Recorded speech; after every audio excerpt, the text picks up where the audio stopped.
Hello and welcome to our first unboxing video here on the channel. Today I have the Mighty Thor DiceMasters. I got a whole box of draft packs here. We're going to crack open and see what's inside. Now I have not seen very many of these cards. I've kind of kept myself away from the spoilers. So I'm going to be going through these, talking about what I think about them, and hopefully some of you guys who haven't seen these cards yet will learn some new stuff and have some fun opening some packs with me. Now, the draft packs themselves, I really prefer these over the gravity feed distribution model. And the main reason, well, there's two big reasons for me. The first is I really like the fact that the cards don't ever get bent out of shape by the dice, which can happen a lot of the times in those foil packs that come in the gravity feeds. The second reason is I really like the two-player draft format that these draft packs kind of enable you to play. You can sit down with another player, one of you each grabs a draft pack, you open it up, and you take a pack and you keep passing the packs back and forth, and then you play a little game. I really prefer the distribution, at least in the last draft pack set, for that particular format, as opposed to the gravity feeds where you would have to use like 9 packs or whatever the number is, 12 packs each, where there was a lot more variance in as far as what you could get and how well the format worked. And I think they really, at least in the last set, they really nailed down the distribution as far as draftability goes. So I strongly prefer these draft packs. And I hope with that recent announcement that they just came out with about shifting the focus away from blind product, I hope that these draft packs don't go away completely, because I think it's a really positive thing and a relatively new thing, and it's kind of discouraging to hear, after only 2 sets that have draft packs, they're already talking about moving away from blind product after what I think is a slam dunk change as far as moving from the gravity feed to the draft packs. So in our first draft pack here, like I said, I haven't seen any of these dice or any of the cards before, so I'm not really sure what I'm looking at here. I see what looks like a Hulk kind of die. That looks like it could be a Thor. What else do we got? That looks familiar. I can't remember exactly what that one was. That looks like a Loki, maybe. That looks like a Punisher to me. Iron Man, probably. Well, let's jump into the cards and see what's going on here.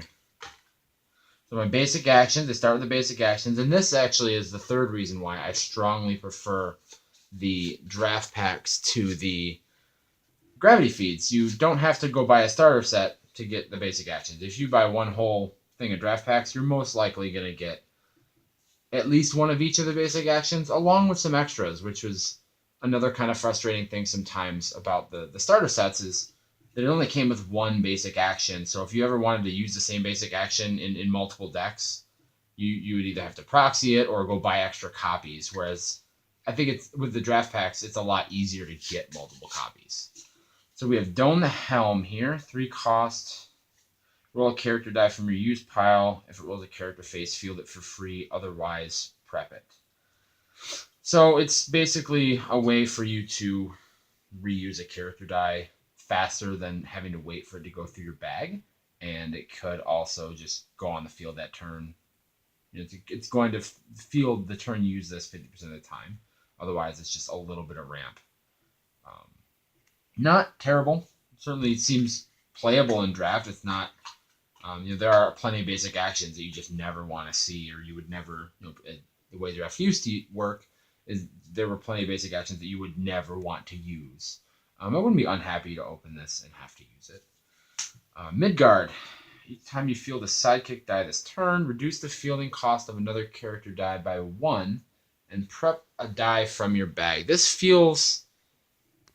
I can't remember the name of it now, but I think we've gotten something similar to this. I'm not a huge fan of cards like this. It's a very high cost to not only need the basic action, but also be fielding sidekick dice that same turn in order for this to do anything. Reducing the fielding cost of another die by 1 is kind of like just adding another energy to your pool that you have to use on fielding a character die. The prepping a die is fine, but I think it's just way too high of a cost. This is not something I would ever see myself buying or putting on a team on purpose. Even in a sidekick heavy or a very themed sidekick deck where you have maybe some globals that are going to help you field some sidekicks, I still don't think the payoff is really there for this to be worth a basic action slot, personally. So now we jump into some of the commons here. Blackheart, Evil Incarnate. When he's active, when you field a villain character die, gets +2/+2. It's a nice... See, I like cards like this. I really like... And there seems to be more of these in the last D&D set with the draft packs than I noticed in previous sets. I call them payoff cards. And this particular card is a villain payoff card. It rewards you for drafting almost like a theme or an archetype. If you have this card with other villain dice along with it, it gives you a nice bonus. +2/+2 is nothing to scoff at. He's already got some nice stats on that die: 1/4/2, 1/5/2, 2/5/4. So if you're ever fielding more villain character dice, he's a very large attacker. Now he can be chump blocked. He doesn't have overcrush or anything like that, but certainly not bad. And I like cards like this that push me to draft with a certain thing in mind. It's something that a lot of other games like Magic the Gathering have gotten really good at over the years, is designing cards that kind of not force, but reward players for drafting in a certain way. And I think DiceMasters has a lot of room to grow in that area. And I think cards like this are a good step in that direction. Enchantress. Okay, so that wasn't a Loki die. That was an Enchantress die, and that makes sense. I'm very rusty on my dice. She costs 6. That's a lot. While Enchantress is active, the first time you or one of your character dice is damaged each turn, prevent that damage. I don't hate it. It costs 6, which is a lot, especially in draft without some way to go get it. But the payoff is nice. If you need to buy some time, it can be part of a larger strategy. But she's not really a win condition in and of herself. So pretty medium for me. Probably medium to bad, actually, just because it costs 6. I'm not really ever taking this, prioritizing taking it over anything else. Mr. Fix-It. I don't know much about the lore behind Mr. Fix-It versus Hulk, but it looks just like Hulk. It's got the same die. I assume it's just an alternate version or another name that Hulk had at some point. When Mr. Fix-It is damaged, it gets +X attack, where X is per the attack value. So he doubles his attack every time he's damaged. This actually could be a really cool win condition if you have a way to give him Overcrush and something like a Magic Missile Global. This could really get out of hand. You ping him, once or twice, and all of a sudden he's got, 18. Okay, so actually it's only his printed attack value, so he only gains 6, 7, or 8 attack. It doesn't double to 12 and then double to 24, which makes it only slightly worse than I originally thought, but still seems okay.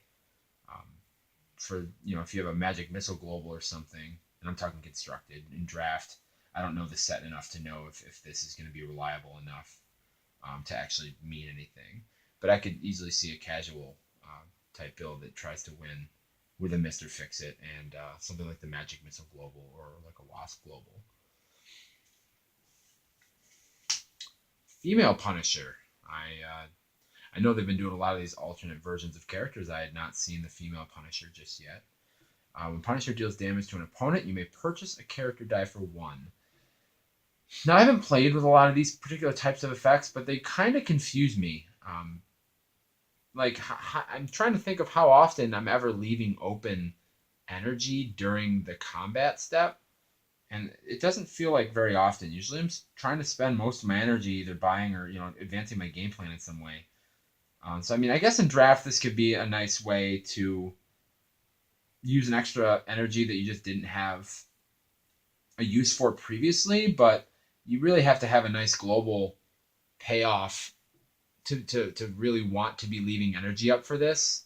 And when I say payoff, I really mean a backup plan. Like if you're attacking with a Punisher and leaving an energy open and they just chump block it with like a sidekick or something, you need to have something else to do with that energy that you left open. Otherwise, it's just going to waste.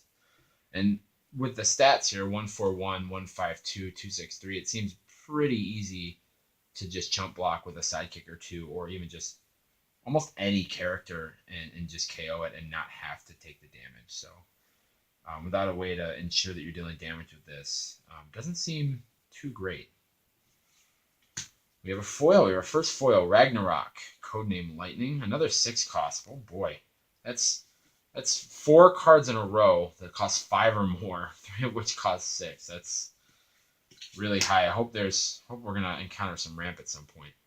When Ragnarok attacks, deal 1 damage to all opposing character dice. See, that's something I would like to pay 6 for, especially in a draft when boards can get cluttered, especially with some number of sidekicks. It's interacting with your opponent in a real way every time it attacks. So even if you get two of these guys out, which at 6 is not going to be easy, but if you are able to do that, dealing 2 to all character dice when they both attack does seem pretty real. And I like this, I think, more than all the other 5s and 6s that we've opened in this pack so far. SP/DR. I'm sure there's a better way to pronounce that, but I've never seen the character before, so I'm not really sure. While it's active, double all damage dealt to villain character dice. So this is an anti-payoff card. It rewards you for being against a villain deck. So this, it could be useful in a constructed format with something like Magic Missile against certain villain builds. In draft, I guess it depends on how good the payoffs are to know. You'd probably have to wait a couple drafts and see how often people are building dedicated villain builds to see if this is really going to be worth it. Its stats are fine. It's a 133, 143, and then 254 for a 4 cost, which isn't bad. The total fielding cost is quite high. I'm not a huge fan of this card in general. And it appears the expensive cards just don't stop. We have a 7 cost with Breath Weapon making its way into Marvel. That's really interesting. I really like that. I really dislike that they're not putting the attack trigger as part of the reminder text. The reminder text here just says pay 2 to deal 2 damage to your opponent and all their character dice. But if you ever go look up the keyword Breath Weapon, it's a when attacks trigger. That's the only ability. That's the only time when you're allowed to use it.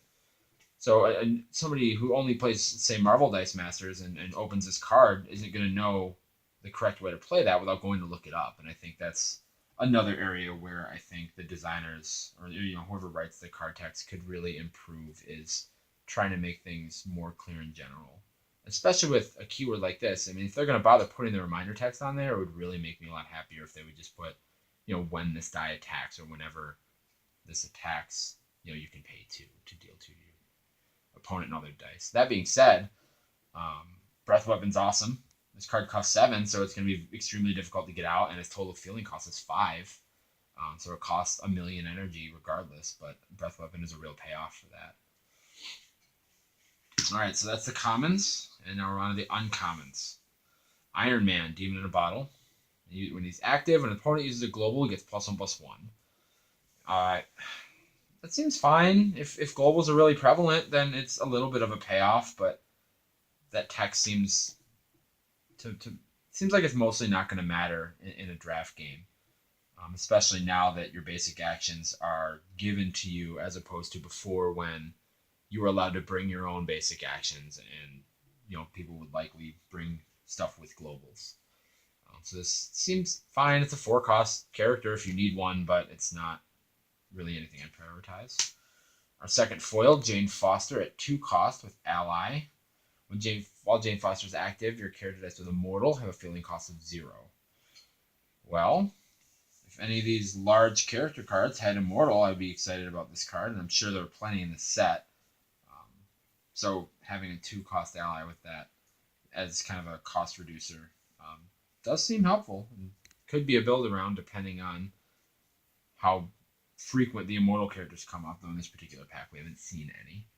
And her total fielding cost is 0, which is also nice. Malekith, King of the Dark. While it's active, your sidekick character dice get +1/+1 and gain the villain's affiliation. Now, this is a card I really like to see, especially for draft. This card is always going to be able to have a payoff. You can always try to roll more sidekicks, and making your sidekicks bigger than your opponent's is great. Gaining the villain affiliation could matter for something like this guy over here, if just being one example.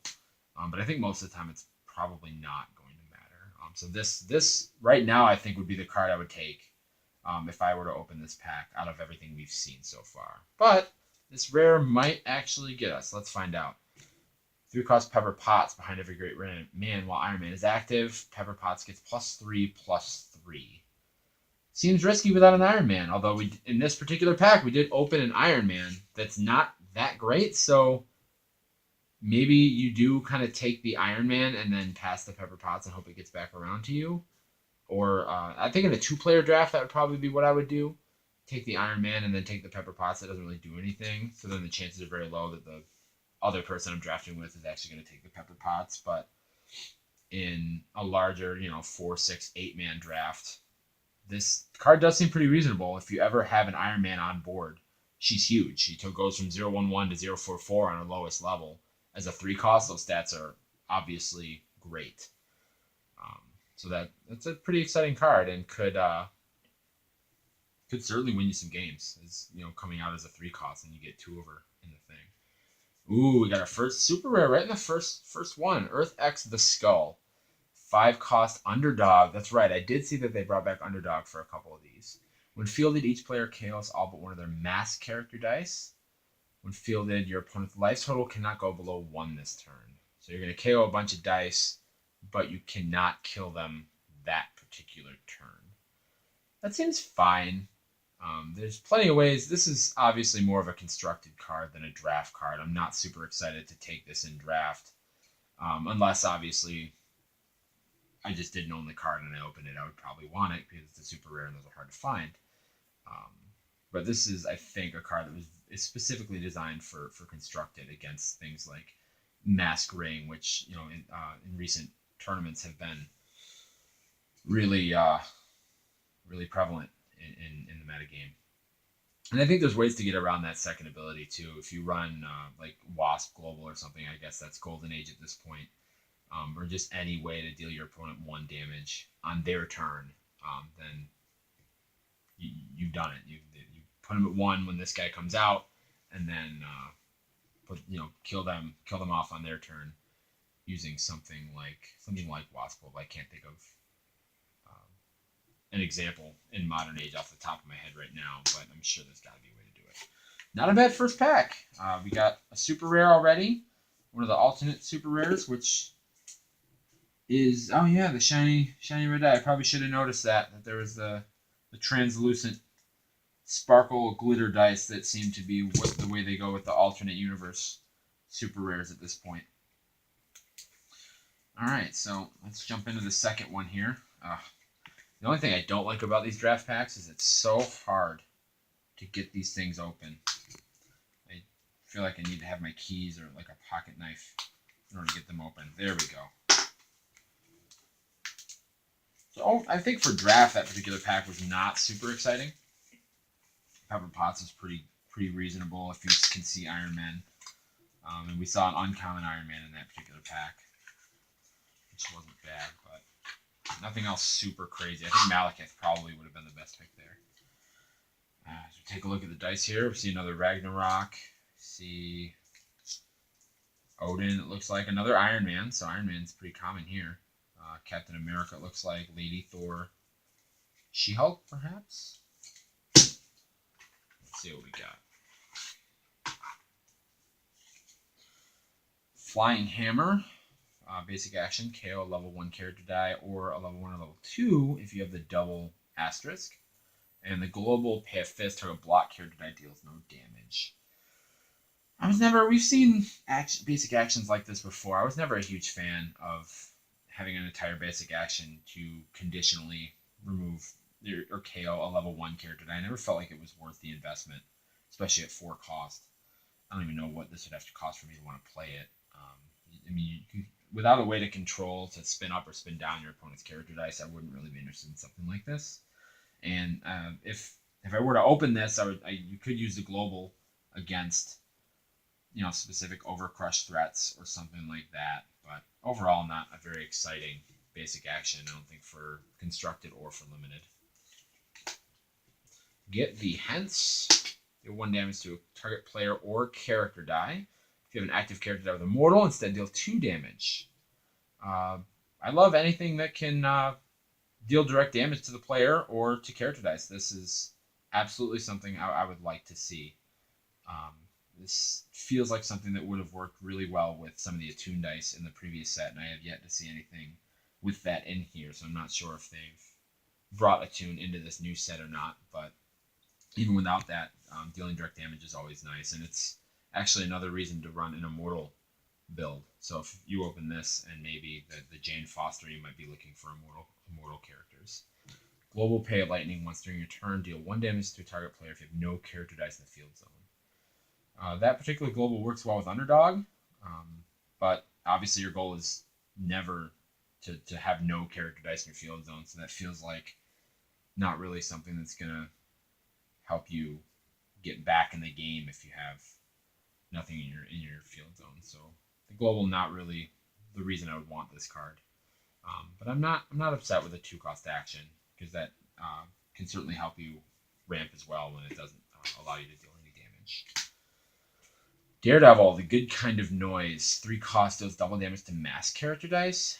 I never understood why they printed these cards that, like Emma Frost from the Uncanny X-Men set, that specifically hate on a particular energy type. It just seems super... What's the word I'm looking for? It's not always going to matter. I feel like, it's rarely going to matter if you think it... Sorry about the break. Technical difficulties in my rig here. I just knocked everything over. But let's get back to Daredevil. As I was saying, I never really understood why they printed the cards that specifically hate on the specific energy type. It feels like most of the time it's just not going to matter. This card is just a regular 3-cost with fine stats for a 3-cost, but it's not really a great card. It's not going to help me win the game most of the time. Not very exciting. Hela the Death Queen. When fielded, each player may prep up to 3 non-sidekick dice from their use pile.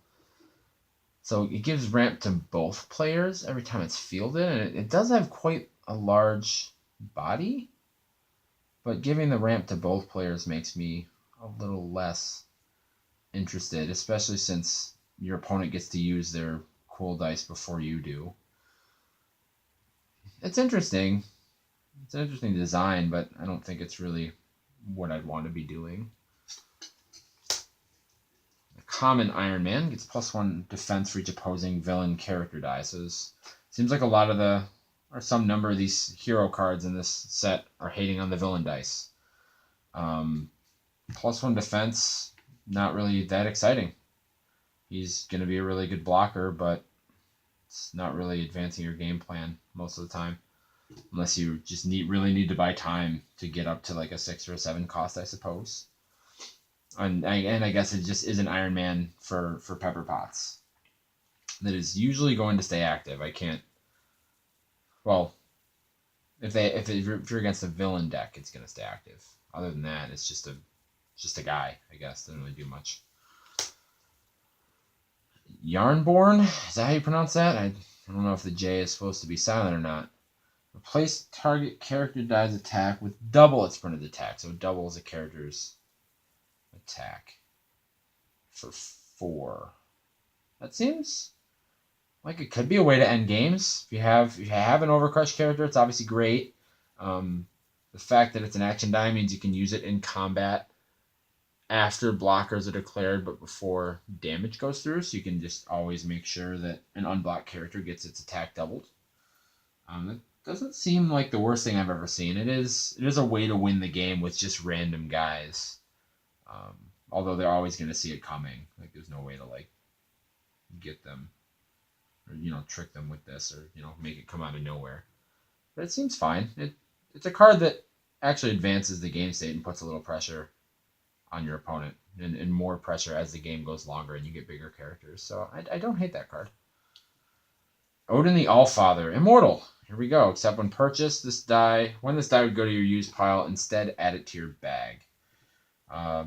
Seems like a fantastic ability. It's all upside. If you attack and it hits them, it goes to your bag instead, so you're going to see it quicker. If you spend it as energy, it's going to go right back to your bag, so it's almost like ramp, kind of, as in it's just a dice that kind of churns itself, and you're just always going to see it faster than your other dice. So even when you get unlucky and you don't get to field it as a character, you're going to get a shot sooner than if it would go to your use pile, which seems great. Does cost 6, and so you can't really have too many of these floating around, but especially if you have a couple of the payoff cards, or something like Jane Foster, uncommon, that's going to make all these fielding costs equal 0, then this card just gets way more valuable, considering its total fielding cost is 5 on its own. Lady Thor, Warrior Spirits, another 6 cost, another Immortal, with a global this time, and actually more text. Thor cannot be damaged by villain character dice or action dice, so another villain hater. His shield, target attacking character die goes to the use pile if KO'd this turn. Interesting. I like that. I like that ability. I like that global. That global certainly will slow the game down if that's what your plan is. It turns all trades that you are able to pay a shield for into more favorable trades for you, because if you're blocking, your character dice are going to go to the prep area, whereas your opponents are going to go back to the use pile. So it's going to slow them down quite a bit if that's the game plan that you're on, if that's what you want to be doing.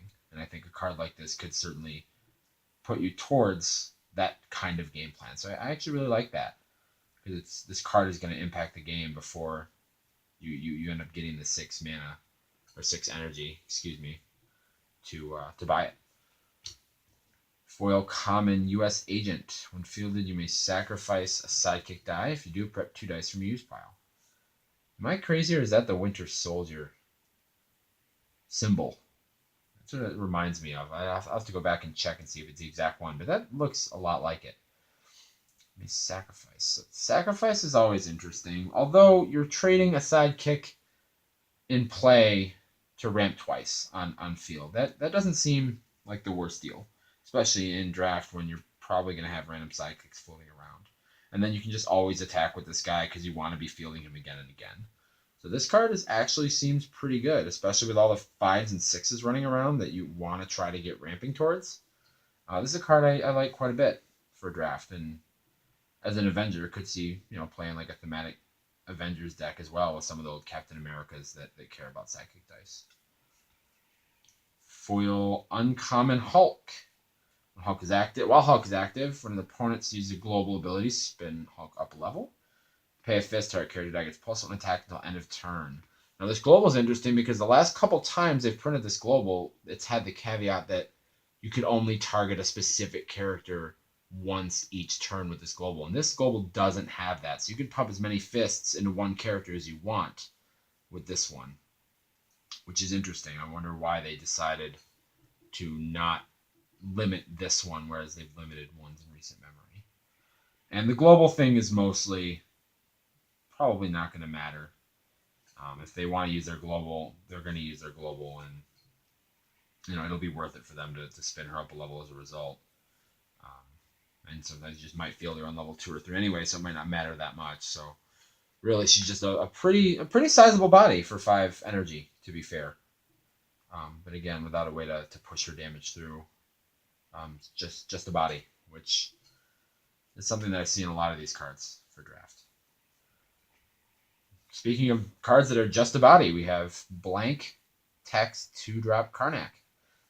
Personally, I like seeing more Inhumans get printed because I kind of wanted to build an Inhumans team just to play around with, but there were only a small handful of them, so I like getting more toys to play with in that sense. And Karnak's level 2 and 3 are pretty sizable for a 2 cost. You have 013, 033, and 143, which on the level 2 or 3, that's pretty sizable for a 2 cost, so I don't hate that card. at all. Especially if ramping to a 5 or a 6 or even a 7 is something you want to do, cheap 2 costs are great. Great way to do that. Sorry, skipping an uncommon here. Uncommon Ragnarok. When it attacks, may pay double lightning. If you do, deal 2 damage to target character die or opponent. There's an old card that did something similar. Was it a Loki card? I think in maybe Age of Ultron that did something similar. You could pay a lightning. I think that one was pay a lightning, deal 2 damage to all opposing character dice or something. But direct damage is always great, even if this is quite expensive at 6 costs on its own, and then you got to pay 2 extra lightning energy specifically to trigger it. Though it can certainly get rid of if you don't want to use it as direct damage, it can get rid of a chump blocker before they even get a chance to block with it. So that part, actually, especially in draft where you can get a lot of board clogs, does seem worth the investment if you have the setup to be able to pay for it. Foil rare, Chipmunk Hunk, Feeder of Punks. All right, they really went hard on the rhyming there.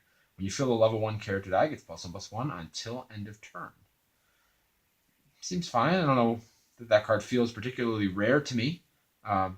It's worth noting that all sidekicks are considered level 1 character dice when fielded, so they should trigger him. But it doesn't really scream rare or a very exciting card at that. Kind of a disappointing foil rare, to be honest, but it is what it is. Samantha Wilson, Working People Working Together. While Samantha Wilson is active, when you fill the sidekick die, you may spin a die in your reserve pool on an energy phase to another energy phase. You get to fix one of your energy that you haven't spent yet that turn.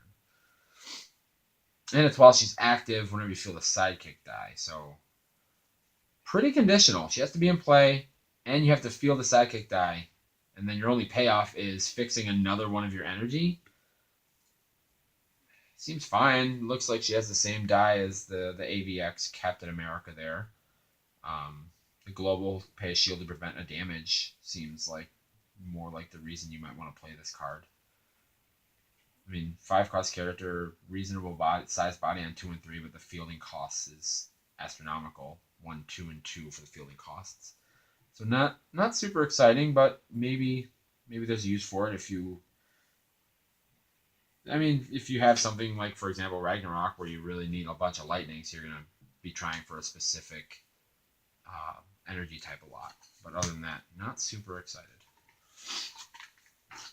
So I think the first pack was a lot better overall than that second pack, at least as far as the rares were concerned. The first pack we netted a super rare and an exciting rare, I think, the Pepper Potts that gets huge with Iron Man in play.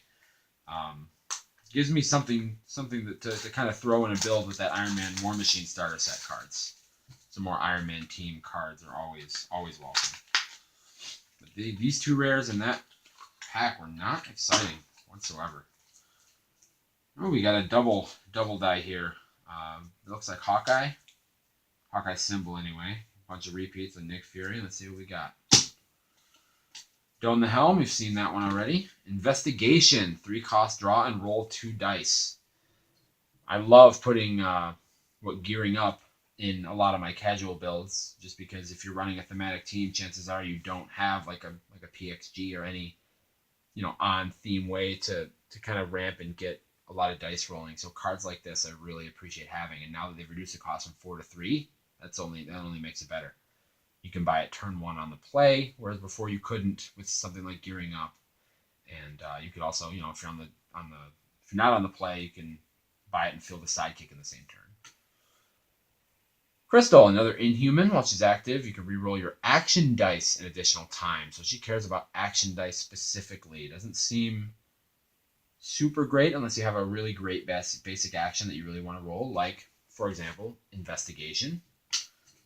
But fine for a 2 cost. Again, 2 costs I use a lot, just mainly for the ramp purposes. Just having them be something that you can use as energy to ramp with. Common Jane Fossil. Let's see what she does. When she's KO'd, you may field a Thor character die from your use pile for free on the same level that she was on. All right, that seems reasonable. She cares about Thor specifically, and she's an ally, so she cares about sidekick stuff. Seems reasonable. Not nearly as exciting, I think, a build around as the uncommon, but that's to be expected. It's just a common.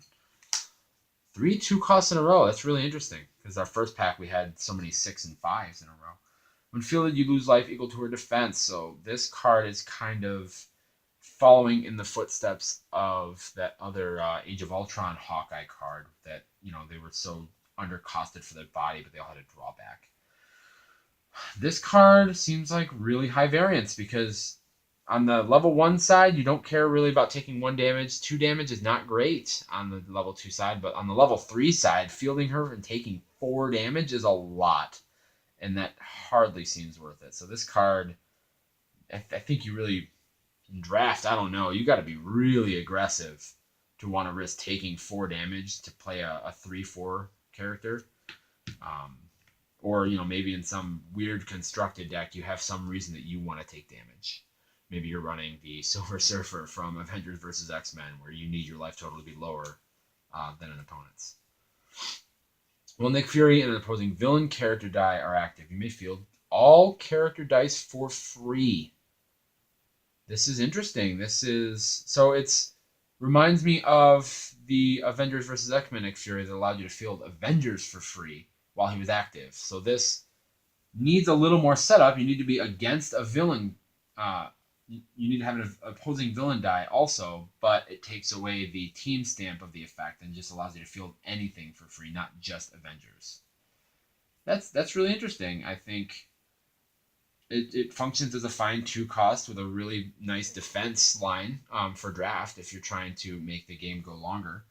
And if they have any villain, obviously it's just more gravy on top of that as far as giving you free energy, more or less. And in constructed, with as popular as villains are being, if there's something really expensive, some broken expensive card that you're really trying to not pay fielding costs for, it might find a home somewhere. Very interesting. And again, another payoff card I really like. Well, I guess this isn't so much a payoff card, it's an anti-payoff card. Pays you off for being against villains. Lady Sif, the Stunning, has Immortal. While Thor is active, she gets +3 attack. So another one that cares about Thor. But even without that tax, a 5-cost Immortal seems pretty reasonable. And her stats are pretty nice. 134, 145, 256. I'd be very happy trying to send this card into combat, this die. The +3 attack is mostly, if you're able to assemble it with a Thor, that seems fine. But I think the body's more or less good enough where it is, although the fielding cost is not particularly attractive. Foil Bifrost, the Rainbow Road. Look at that. Oh, that's gorgeous. Until the end of turn, when you field a character die, you may move 1 copy of that character die from your used pile to the field zone at the same level. Seems okay. I feel like... So what jumps to mind immediately with this is something like Multiple Man, where you can have 6 of them on your team, so you really have a lot of multiples moving around in different places. But the thing with Multiple Man is you don't want them in the field. So I guess this could be used with... In draft, it seems hard to care about this card because you really would have to have multiples of a particular character that you wanted in play. And in constructed, I can think of plenty of examples of guys that you would want, like Guy Gardner, although this is probably far too slow for a Guy Rush team. But any character that you really want more than one of in play, this could be useful for. Moving on to the uncommons. While Destroyer is active, 4 cost, when a villain character dies fielded, it gets +1/+1 and becomes a villain. So you could use this with villains, or it'll work against villains. If your opponent is fielding villains on their turn, he'll get bigger as a blocker that turn. Seems okay. Not really great. Not really jumping out at me as something that I would want to slam down on the table at a draft. But the fielding cost is probably the worst part about the card. Like, the body's not super great. You're paying quite a bit to field it. Pretty medium to poor card overall. Non-foil, copy the uncommon Jane Foster that we saw earlier. While Loki is active, only character dice of Immortal only deal 1 damage. So now here we have an anti-immortal card. So this is really interesting in the way that they're designing a lot of these cards. They're not only giving us payoff cards to kind of want us to draft certain archetypes, but they're also giving us cards that work against those particular archetypes. We've seen anti-villain cards so far. We've seen now an anti-immortal card. That's pretty interesting. I can't. So I'm trying to think now about how often you would want to really main a card that's against a particular archetype in a game with no sideboarding.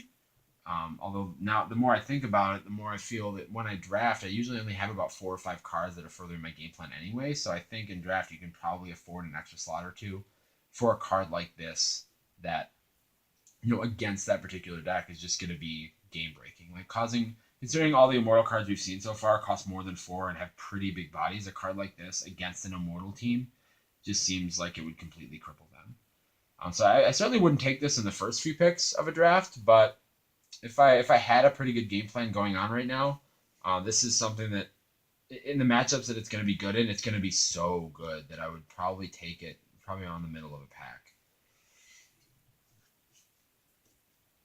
Foil uncommon Samantha Wilson to go with our rare from earlier. While she's active, when a sidekick die you control deals combat damage to an opponent, prep a die from your bag. So she wants to be attacking with sidekicks. Would fit well with the Malekith from earlier that pumped all your sidekicks for sure. So we got a little bit of a sidekick theme going on in a couple of these cards here. I feel like I rarely ever want to be attacking with my sidekicks though, unless it's gonna be game. But I guess even in a board stall, if you have the board position where you can afford to attack to send in some sidekicks, this card guarantees that whether or not they block your sidekick or not, you're going to have a die in your prep area. Because if they block your sidekick, it's just going to go to prep. And if they take 1 damage from your sidekick, it's going to go to your use pile, but then you're going to prep a die from your bag anyway. So I guess this card does allow you to draw some amount of advantage from a heavy board style with a bunch of sidekicks.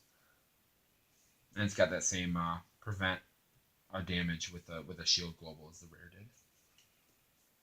Foil Jarn Bjorn. I am butchering that pronunciation. So cost 3. When you use it, you may purchase a character die with Immortal for 3 less and add it to your bag. 3 less is a lot. That is a big discount, especially considering all the Immortal cards that we've seen have been huge. And if you have the double star, you can purchase it for 4 less. This is a card that makes you want to play Immortal. This card would make me windmill slam just about any Immortal card I saw for the rest of the draft. This is a really exciting card to play around with in both limited and in like a casual constructed environment.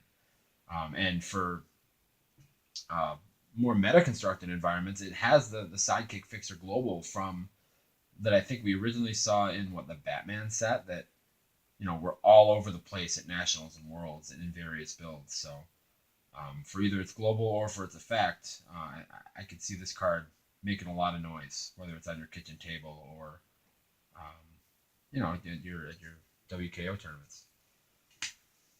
All right, so we have the rare now of this Kate Bishop. When fielded, she cannot be blocked by a character dice of a higher level. This one seems a little better. I like these cards that make it difficult for your opponent to block them. So this one kind of rewards you actually for being on level 1 the most, because all the sides have 3 attack. So you don't really gain an advantage. You actually lose some of your advantage from having this on level 2 or 3. Unless, of course, they have like a little pinger that's going to deal 1 damage to it on level 1, in which case it wouldn't be quite as good. But I do like characters like this that are tough to block. So far, I really like where this is going for draft. I do have another draft pack box. So I'm really kind of excited to dig into that one with my friends and kind of do some drafts and play some games with these cards, because from what I'm seeing so far, I'm really liking the way that they designed this. It seems like they've really taken a closer look at designing for draft and designing for a limited environment than I feel they have in the past. Big entrance. Yes, I had heard that they had reprinted this. I love the new artwork. As someone who's just personally more of a Marvel fan than a DC fan, I would much prefer this artwork to the other one if the other one weren't available in foil. I am somewhat of a foil nut, so I would probably still use the other one, but having the Marvel art is pretty good. And I guess this is available in foil, so I guess I'll probably be looking around. And speaking of foil basic actions, foil release from the ice. Prep a die from your use pile. Ooh, that art is really pretty. Oh, that is a beautiful card right there. Foil release from the ice. Prep a die from your use pile. So again, you get to see something for a little sooner than you might otherwise. It costs 2, so it could be useful for ramp as well. Seems fine. Not something, man. Opening these 2 basic actions in one draft, you'd be looking for some high cost cards.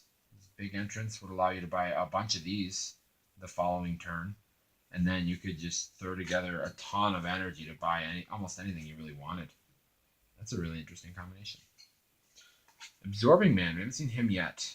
When Absorbing Man attacks or blocks, he may copy the attack or defense value of the character he is blocking or is blocked by. So he's a really good blocker in that he'll trade with anybody that has equal stats or higher attack, and if anybody attacks with higher defense, he'll just block them for free and never have to worry about dying. He seems like a really interesting card in that he's going to be relevant in the early game, and he's going to be relevant in the late game if you're on a defensive plan. He's probably not that aggressive because they can just throw any sidekick in front of him, and then, oh, I'm sorry, he may copy the attack or defense. So that card is actually way better, because if you attack with him and then block him with a sidekick, you're not. I originally read it that you were forced to copy, but if it's he may copy, that's just 1,000 times better, because in any situation where it's not favorable for you to copy, you just choose not to, and then that's really interesting. I really like this card. See, this is the kind of card that I would like to see more of. There are a lot of these cards that we've seen so far have just had text that 95% of the time is just not going to matter. But something like this makes combat math interesting and feels really interactive, even though it's not interactive in a sense that the dice itself isn't affecting your other dice, but it's affecting the way that both players are going to play the game. I really like cards like this, and I hope we see more of them as we push through here. Balder the Brave. When he's blocking or blocked, if both him and one of the character dice he's engaged with are KO'd, return him to the field zone at the same level. So they both have to be KO'd, and then he comes back for free. There's another card that will, just by being in the field zone, is going to affect how and when what your opponent attacks with. That's really interesting. For a 5 cost, it's a little expensive, and total fielding cost of 4 with 1, 1, and 2. But it's interesting, and I'd rather see more of these interesting cards than something like Iron Man that just gets a pump whenever they use a global ability. Like, that's not only is it not really that good, but it's just not that interesting. Cards like this, I really like seeing. We have the common Chipmunk Hunk. When he's the highest character die in the field zone with the highest purchase cost, he gets +2/+2. So what that tells me is he wants to be really aggressive. Like, if you have him on your team, you want to buy him immediately and hope that they don't start off with a 4 cost. Because the payoff is actually pretty good. His stats are already not the worst. 1-3-2, 1-3-3, and then 2-4-3. And if you throw +2/+2 on top of that, if you get him out turn 3 or 4, he could be attacking for quite a bit. And if your opponent hasn't gotten a sidekick out yet, that's a lot of damage to be taken down, to be taken turn 3 or turn 4. So this is a card that I guess really rewards you for being aggressive with him, but later in the game, he's not going to be really that impressive. We have Common Hulk, Power of Attorney. Hulk is active. When a different character die you control is damaged, spin her up a level. If you cannot, deal 2 damage to target opponent. This is a card I really like. So you're going to get it spun up a couple of times, and then if it's already at the highest level, you're going to start dealing direct damage. This is a card that really just, you want to leave this back and just send your team in. And then if any of your guys ever take some damage, you're going to get a ton of spin ups and they're going to take more damage anyway. This looks like a fantastic way to end the game in draft. I'm not sure if the power level is where you'd want it to be for constructed as far as the win condition goes, but this has got to be one of the better commons, at least one of the better commons that we've seen as far as actually being a win condition. Because this card works great whether, no matter what you have in the field zone. If you have a bunch of sidekicks, you can just attack with all of them as well. And they're either going to take the damage or they're going to block, and she's going to deal them damage as well. So it really kind of incentivizes your opponent to not block, but at a certain point, they're going to have to. I really like this card. This would be a very high pick in a draft for me. We have Common Loki, who is immortal, and while he's active, whenever a global ability is used, any player may pay lightning to cancel it. I would have liked this a lot better if it just said you may pay lightning to cancel it, but it kind of gives both players an anti-global, which is fine, I guess. In draft, I don't know that it's going to matter that much. It's one of those things where if you're in a better position, then, whoever needs the global more, the other player is just, I guess the more that I think about it, it kind of adds like a little mini game between you and your opponent where you have to think about, what are the globals on the field if there are any to begin with, because I could easily see, this being on your team when there's just no globals anywhere. But it kind of makes your opponent think a little more about the way they spend their energy. Although late game, maybe you're not really trying to buy too much and you're just leaving up a lightning whenever you can just because you don't really want to be spending your energy anywhere else. I don't know. Kind of going back and forth on this card. It's interesting for sure, and it certainly is making me think of a lot of different things, but I don't think it doesn't scream very good to me, at least initially. We now have all the Samantha Wilsons. Now have the common to go with the uncommon and the rare. While she's active, when you feel the sidekick die, draw and roll a die. So they all seem to play off sidekicks, which Captain America did in a lot of his iterations. So it's the same global. Not bad. When you feel the psychic die, you get to kind of replace it with another die that same turn. Doesn't seem poor, especially if you get her out as a 5/4 or a 5/5. Fielding cost again is high as they all are, but it is the only 4 cost out of the other ones. The other 2 cost 5. Not the worst. I don't know if I'd take it very highly, but I wouldn't be unhappy to play around with it. I think this is our first actual Thor card that we've seen. Has Immortal. Has the same, I believe, stats as the Avengers vs. X-Men version of Thor. Pay double lightning for the global once per turn. Deal 1 damage to target character die. That is a steep price. 2 energy for 1 damage to a die, not even to an opponent.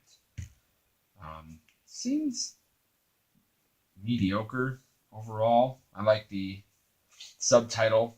Shout out to the original comic line that Thor appeared in. I guess it's another immortal card if that's what you're looking for, but it's not a particularly exciting one. All right, now we have foil uncommon Absorbing Man. While he's active, when a when KO'd effect is used, you may use a copy of that effect. Now that's pretty interesting. I'd probably have to go through the set to see where the common and uncommon when KO'd effects are, but it does seem like there's something that you could potentially do that's pretty good with that if you can find 1 or 2 of those. And it only costs 3, which is nice, so it's not terribly expensive either. I like that. I like effects that let you copy other things. Uncommon of this axe that I'm unable to pronounce. Character dice you control with Immortal get +2/+2 and Overcrush. Now here's a win condition. This card, you just want to run every Immortal card. I mean, not even every one, but if you pair this with 1 or 2 Immortal cards, it seems crazy. Like pair this with this Thor. Turn that 5/6 all of a sudden into a 7/8 Overcrush. That seems great. And then if it would go to your use pile, it's going to go to your bag instead. So if you do not block it and you just let it go, you're just going to get it right back pretty soon. I like this card a lot. These are the types of cards that I like to see in draft. Another one of these 7-cost demon dudes, Surtur. He gets +2/+2 for each opposing character die. He's going to be huge. He costs $1 million. Costs 7 to buy, and total fielding costs 5, but he just gets blocked by sidekicks all day long. I'm not terribly excited about this, and you can't even give it Overcrush with the one Overcrush thing we've seen so far, so not really jumping out at me. Rare Daredevil. While he's active, an opposing villain character die is KO'd. Gain 1 life. Okay, I guess. It's not really an exciting rare that makes you want to draft it. It's not even that great of a payoff for having opposing villains. Although I guess, yeah, it's just too specific. Like, the life gain can be helpful if you're trying to prolong the game and you have, like, a 7-drop that you're trying to get to, but it doesn't do anything unless you're against villains and you're KOing those villain character dice. Sorry, Daredevil. It's not really making the cut for me. Foil, or not foil, but rare U.S. Agent. When fielded, KO all your other active character dice and 1 damage to each opponent for each character die KO'd by this effect. This is a pretty risky card, considering that it's not a May effect. You have to KO all your other active character dice to do it. And if it comes up on a turn where you necessarily don't want to do that, or it's not going to kill them, you're just losing out on fielding a character because you can't field him and not have his effect. So this is a dangerous card, but it could be potentially a way to win the game. If you have kind of an aggressive team there, and you're getting in some early damage, this could be a way to close it out. But you better be sure that it's going to close it out, or you're going to be able to survive the swing on their turn. Because if you field this, KO your field, he's going to be your only blocker on the next turn. So that seems like it could be dangerous if you miscalculate what's coming back at you on the following turn. But it is an interesting card with an interesting effect, and I'll take those all day long over something like the rare Daredevil that just won't do anything a lot of the time. Seems like a waste of a rare slot to me, but that's just one guy's opinion. Now we are halfway through the draft box. I feel like I'm probably taking a little longer than I wanted to, but some people ask me for my opinions on the cards, so that's kind of where I'm going. We have a non-foil release from the ice. We already talked about that card earlier. Villainous Pact, All-Star, and Constructed and Limited. Really nice, cool artwork. Very colorful. I really like the colors that were showing up there. It's got Loki with that evil smile that he's got. It's fantastic win condition. It's a villain payoff card, which is awesome for draft. You open this and you just immediately have a direction to go. And even if you don't play villains, the global is fantastic ramp.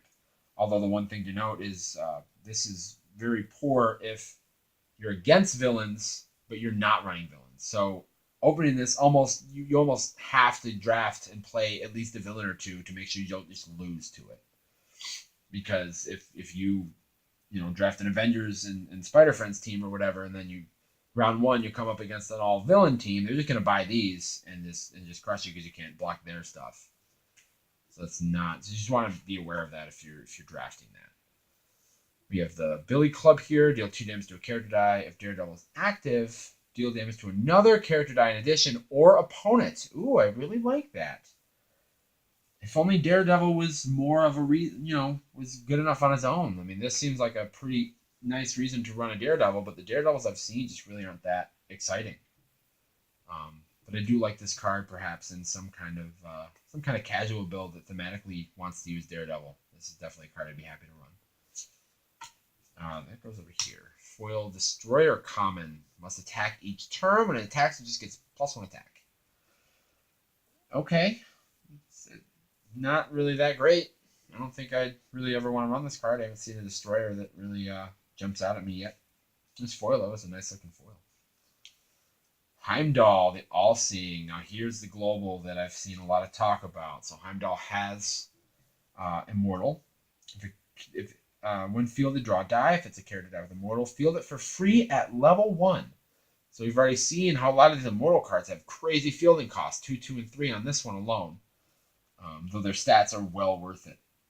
So you definitely need something like Jane Foster, or this card in particular is another really great reason to want to draft a whole bunch of Immortal cards. And then the global is going to be a game changer, I think, for Constructed. pay a mask once per turn on your turn. You may prep 2 psychic dice from your use pile. So it's a one-time use Professor X global back from Uncanny X-Men. But you can't, double, triple, quadruple up on it like we like to do in Golden Age sometimes. So I think that's going to be a welcome addition to a lot of teams that we're looking to buy something like Darkseid a little more consistently, or like the Teen Titans team that I had at Worlds this past year that really relied on that 6 cost Hawk character card. Having ramp like this that you can use early on in the game. Like, for example, in that team, I had a 2 cost Wonder Woman, so I could, if I had this on the team, I could, turn 1, or I guess not turn 1. Yeah, I guess you can't use this turn 1 because you need the psychic and use pile. But turn 2, you could use it and then, have an opportunity to buy Hawk turn 3 just about every game. I think it's really gonna change things a lot, and something to look out for the next time WKOs roll around. All right, so we have another Karnak, and it's almost blank this time, except now this one just has Deadly, which is seemingly a almost kind of a theme in the Inhumans, because I remember the Medusa card from the Daredevil set had Deadly on most of her faces. And I think, if I remember correctly, the Black Bolt card either played off a Deadly or gave Deadly or something like that. So it's something we've seen a lot in the Inhumans team. Seems fine. I might prefer the 2 cost that's blank, unless I was really trying to delay the game there, and in which case, the more that I think about it, in draft at least, I think Deadly is really going to be helpful against a lot of these large immortal characters rolling around.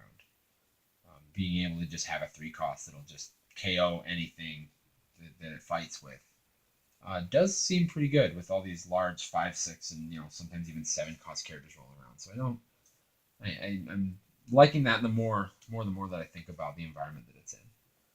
Thorbuster Iron Man. So we've seen Hulkbuster, now we got Thorbuster. It gets +4/+4 while blocking, and when blocked by Thor character dice. They just went all in on the flavor on this, and I love it. the card literally does its thing against exactly Thor and no one else. As someone who really appreciates flavor, I have to say I really appreciate that they did that, even if it doesn't really excite me to ever play the card. I really do like the fact that maybe the uncommon and the rare will be a little more playable overall, but I really like that they did that on at least one version. Volstagg. All right, Overcrush, our first character that I've seen at least that just straight up has Overcrush. Oh, and while Volstagg is active, Hogan and Fandral get +2/+2 on Overcrush. That seems like a nice build-around card, a nice card to take early on in the draft, and you can keep an eye out for the other guys. I like that. I like cards like this that reward you for drafting in certain ways. Wrecker, while he's active, your other villain character dice get +1/+1. One of the most basic forms of payoff cards you can have. Just pumping all your other villains. So drafting this early on gives you a pretty good reason to draft a whole bunch of villains, because they're all going to get bigger while Wrecker is in play. Oh, Fandral, there we go. Look at that. Just 2 cards later. Part of the same artwork, it looks like. Looks like they almost kind of match up a little bit. While he is Deadly, and then while he's active, the other 2 get +2/+2 and Deadly. So, man, if you had both of them active, they get +4/+4. That seems like it could get a little out of hand. I see some kitchen tables are probably going to get swamped by these 3 guys at some point. If you're able to get all of them. They do all cost 5, which is a real cost, but if you're able to get them all out, you just have a gigantic team. Nick Fury uncommon and fielded KO level 1 villain character die. Just like that Loki we talked about earlier, except this guy costs 3, although KOing a level 1 villain character die is not the greatest payoff. I'm personally not a huge fan of things that require a certain level, without ways to manipulate that level, because a lot of times this card's just going to be a blank, and you're just going to have a good blocker, really, is what it's going to amount to. So if that's something you're interested in, then this card is right where you want to be, I guess. We have the uncommon Pepper Potts. While a single Pepper Potts character die is the only character die in your field zone, she gets +3/+3. So it continues the theme from the rare that gets +2/+3 when Iron Man is active. but she needs to be the only character die in your field zone. That doesn't seem great. I don't really see any sort of build where that's where you want to be, where that's really what you want to be doing. Of course, it's a 2 cost, so swinging in early on with a Pepper Potts seems great. If you want to combine it with some actions and build up some bigger stuff, she could certainly give you some action early on while you're building to the other stuff, but I think she's going to get outclassed pretty quick because you probably want to continue playing things. Usually in DiceMasters, you don't want just one guy in play, so I don't think she's going to be that good for that long in any game that you play her in. Oh, right next to foil Pepper Potts, we have foil Rare Iron Man. While he's active once per turn, when you use a global ability, prep a die from your bag. So this is kind of interesting. If you want to pair this with something like the Heimdall Global, you're just going to be able to prep 3 dice every time. Probably not that great for Constructed, but I could see pairing this with a relevant global in draft, like something like Villainous Pact, and just being able to ramp out a ton. Like this guy costs 5, but Villainous Pact's going to help you get there once anyways. So once you get this guy in play, he's certainly going to accelerate you quite a bit. And this is a card that I actually really like for something like a casual Iron Man build out of the starter set there. It gives you an on-team way to ramp, which is really interesting. 6 cost Sif. While she's active, if one of your other character dice is damaged, she cannot be blocked until end of turn. So this card does nothing unless you have a particular way to deal the damage with something like a magic missile global or something like that. Other than that, this card is just a blank, which seems not that exciting for a rare card, although the chance to not be able to be blocked is quite powerful. Although she's not as big as a lot of the other 6 costs that we've seen, so overall not that impressive, I guess, especially since she doesn't really come built in with a way to trigger herself. All right, we are down to the last 3 here, and I'm having trouble getting this one open, as I always do. Come on now.